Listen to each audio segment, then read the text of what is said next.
شروع اللہ کے نام سے جو بڑا مہربان نہایت رحم والا ہے۔ ہا میم، اس کتاب روشن کی قسم کہ ہم نے اس کو مبارک رات میں نازل فرمایا، ہم تو رستہ دکھانے والے ہیں۔ اسی رات میں تمام حکمت کے کام فیصل کیے جاتے ہیں، یعنی ہمارے ہاں سے حکم ہو کر بے شک ہم ہی پیغمبر کو بھیجتے ہیں۔ یہ تمہارے پروردگار کی رحمت ہے، وہ تو سننے والا جاننے والا ہے۔ آسمانوں اور زمین اور جو کچھ ان دونوں میں ہے سب کا مالک، بشرطے کہ تم لوگ یقین کرنے والے ہو۔ اس کے سوا کوئی معبود نہیں، وہی جلاتا ہے اور وہی مارتا ہے، وہی تمہارا اور تمہارے پہلے باپ دادا کا پروردگار ہے، لیکن یہ لوگ شک میں کھیل رہے ہیں۔ تو اس دن کا انتظار کرو کہ آسمان سے صریح دھواں نکلے گا جو لوگوں پر چھا جائے گا، یہ درد دینے والا عذاب ہے۔ اے پروردگار، ہم سے اس عذاب کو دور کر، ہم ایمان لاتے ہیں۔ اس وقت ان کو نصیحت کہاں مفید ہوگی جبکہ ان کے پاس پیغمبر آ چکے جو کھول کھول کر بیان کر دیتے تھے۔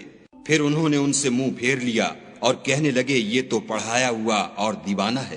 ہم تو تھوڑے دنوں عذاب ٹال دیتے ہیں مگر تم پھر کفر کرنے لگتے ہو۔ جس دن ہم بڑی سخت پکڑ پکڑیں گے تو بے شک انتقام لے کر چھوڑیں گے۔ اور ان سے پہلے ہم نے قوم فرعون کی آزمائش کی اور ان کے پاس ایک عالی قدر پیغمبر آئے جنہوں نے یہ کہا کہ خدا کے بندوں یعنی بنی اسرائیل کو میرے حوالے کر دو، میں تمہارا امانت دار پیغمبر ہوں، اور خدا کے سامنے سرکشی نہ کرو، میں تمہارے پاس کھلی دلیل لے کر آیا ہوں، اور اس بات سے کہ تم مجھے سنگسار کرو اپنے اور تمہارے پروردگار کی پناہ مانگتا ہوں، اور اگر مجھ پر ایمان نہیں لاتے تو مجھ سے الگ ہو جاؤ۔ تب موسیٰ نے اپنے پروردگار سے دعا کی کہ یہ نافرمان لوگ ہیں۔ خدا نے فرمایا کہ میرے بندوں کو راتوں رات لے کر چلے جاؤ، اور فرعونی ضرور تمہارا تعاقب کریں گے، اور دریا سے کہ خشک ہو رہا ہوگا پار ہو جاؤ، تمہارے بعد ان کا تمام لشکر ڈبو دیا جائے گا۔ وہ لوگ بہت سے باغ اور چشمے چھوڑ گئے، اور کھیتیاں اور نفیس مکان اور آرام کی چیزیں جن میں عیش کیا کرتے تھے۔ اسی طرح ہوا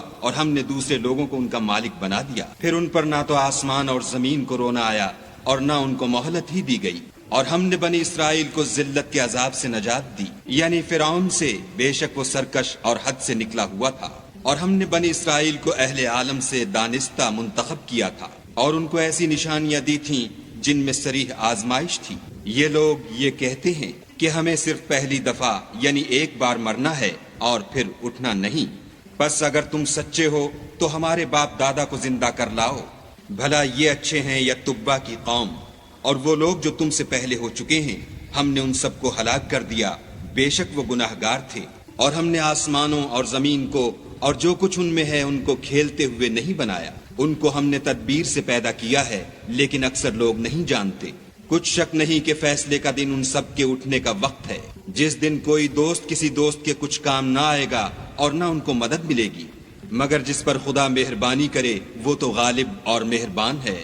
بلا شبہ تھوہر کا درخت گناہگار کا کھانا ہے، جیسے پگھلا ہوا تانبا پیٹوں میں اس طرح کھولے گا جس طرح گرم پانی کھولتا ہے۔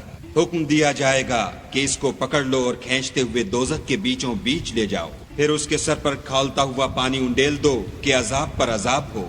اب مزہ چکھ، تو بڑی عزت والا اور سردار ہے۔ یہ وہی دوزخ ہے جس میں تم لوگ شک کیا کرتے تھے۔ بے شک پرہیزگار لوگ امن کے مقام میں ہوں گے، یعنی باغوں اور چشموں میں، حریر کا باریک اور دبیز لباس پہن کر ایک دوسرے کے سامنے بیٹھے ہوں گے۔ وہاں اس طرح کا حال ہوگا، اور ہم بڑی بڑی آنکھوں والی سفید رنگ کی عورتوں سے ان کے جوڑے لگائیں گے۔